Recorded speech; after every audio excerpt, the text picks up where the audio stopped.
Assalamualaikum warahmatullahi wabarakatuh. Nama saya Muhammad Taufik Anjana dan NPM 20123005. Jadi video ini dibuat untuk memenuhi nilai EAS Internet of Things. Oh ya, saya kelas C123. Jadi di video ini kita harus memenuhi beberapa poin ya. Yang pertama itu ada refleksi perkuliahan dan feedback dosen serta gagasan inovasi IoT. Jadi perkembangan IoT ke depannya mungkin ya buat diri saya sendiri. Refleksi perkuliahannya kalau menurut saya selama kurang lebih 16 pertemuan yang telah saya jalani gitu ya, banyak materi-materi yang baru gitu, terus banyak juga materi-materi yang menarik, yang menantang. Jangan ditanya gitu ya, menantang udah pasti, semua juga menantang sama sulit dipahami juga. Menurut saya materi yang paling menarik itu pada saat menjelaskan soal hacking dan nyambungin ESP1 ke ESP2 lewat jaringan, itu yang cukup menarik bagi saya. Serta paling menantang juga kalau misalkan hacking itu saya benar-benar nggak bisa bayangin kayak gimana, soalnya belum ada pengalaman ke sana.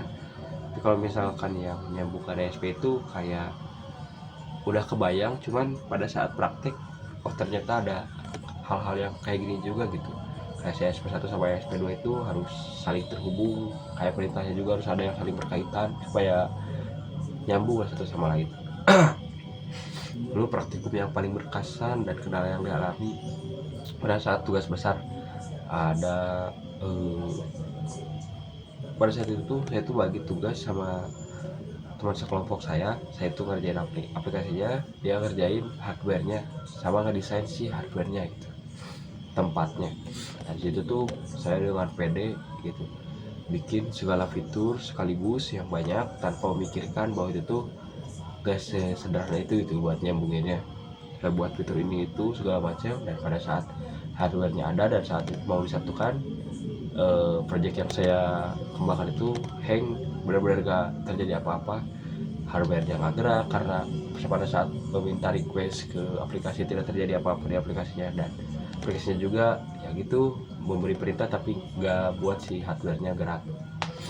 Terus pada saat selama praktikum itu juga sangat bermanfaat ya, jadi kayak banyak hal-hal yang bisa diambil gitu. Kayak misalkan intinya jangan terlalu gegabah lah, jangan terlalu rusuh gitu kalau ngerjain sesuatu. Kayak harus pikirin lagi gitu apa yang akan terjadi, terus bagaimana gitu cara nyambungin sini sama sininya, kayak gitulah intinya. Lebih berhati-hati lagi, lebih tenang lagi kalau ngerjain apapun.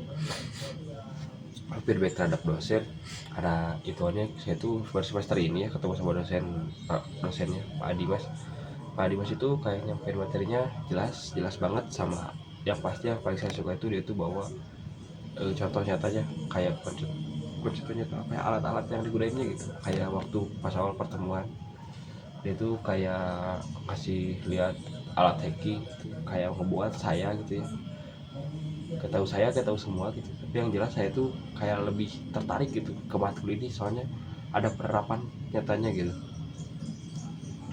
Terus hal yang sudah baik selama ini mungkin kayak penjelasan materinya, terus bawa-bawa barang-barang yang bikin mahasiswa lebih tertarik buat belajar IoT, itu harus dipertahankan sih, soalnya bikin semangat juga buat belajar. Terus saran untuk peningkatan mungkin lebih diperbanyak lagi pertemuannya, karena matkul ini cukup menarik menurut saya. Lalu gagasan inovasi IoT, nah ini kalau misalkan alhamdulillahnya saya dikasih kesempatan, saya pengen kembangin proyek besar saya yang kemarin ke dunia nyata. Tapi karena di sini harus menggunakan ide yang berbeda gitu dari tugas besarnya, saya tuh pernah ngebahas ini sama teman saya di pertengahan kuliah itu. Dia tuh kayak tiba-tiba gimana ya kalau misalkan kita bertani gitu, terus si pertaniannya tuh pakai sistem IoT, pakai sistem ya kayak gitulah, gunain Arduino gitu buat sistemnya. Nah itu tiba-tiba kepikiran gitu, kayak iya juga gitu, gimana kalau misalkan kembangin sistem pertanian itu. Jadi si sistemnya tuh yaitu bisa mendeteksi tanaman mana yang sakit, kayak yang diserang hama berlebih gitu, yang tapi masih bisa diselamatkan ya. Jadi nanti itu ada kayak penilaiannya. Terus tanaman mana yang butuh disiram, terus kayak kapan waktu yang tepat buat dipanen kayak gitu gitulah. Nanti kayak itu bikin programnya, lalu ditampilin semuanya itu di monitor tempat si petani itu ngawasin gitu. Jadi nanti di monitor itu tuh udah jelas gitu di bagian sini tanaman ini kena hama atau kurang air gitu, nanti dijalanin. Kalau misalkan kekurangan air nanti jalan gitu sih siram otomatisnya kayak gitulah. Kalau misalkan kekurangan apa mungkin bisa petaninya langsung dicek kayak dia butuh obat apa nanti, atau bisa juga nanti di sistemnya nih gitu didiagnosis kayak penyakitnya kayak gitu-gitu. Mungkin itu terlalu berat ya kalau buat kayak gitu sih. Untuk sensor-sensor yang dipakai saya belum cari tahu yang lebih jauh. Mungkin yang pasti sudah pasti pakai buat kelembaban, sama saya pengennya itu kalau nggak salah pakai drone gitu ya. Jadi ada drone di beberapa titik nggak tahu apa gitu, jadi buat memantau si apa ya si lahan pertaniannya. Misalnya lahan pertanian ada satu kotak, nah berarti ada 4 kamera atau drone yang memantau terus gitu si halaman si lahan hari ini kayak gitu sih.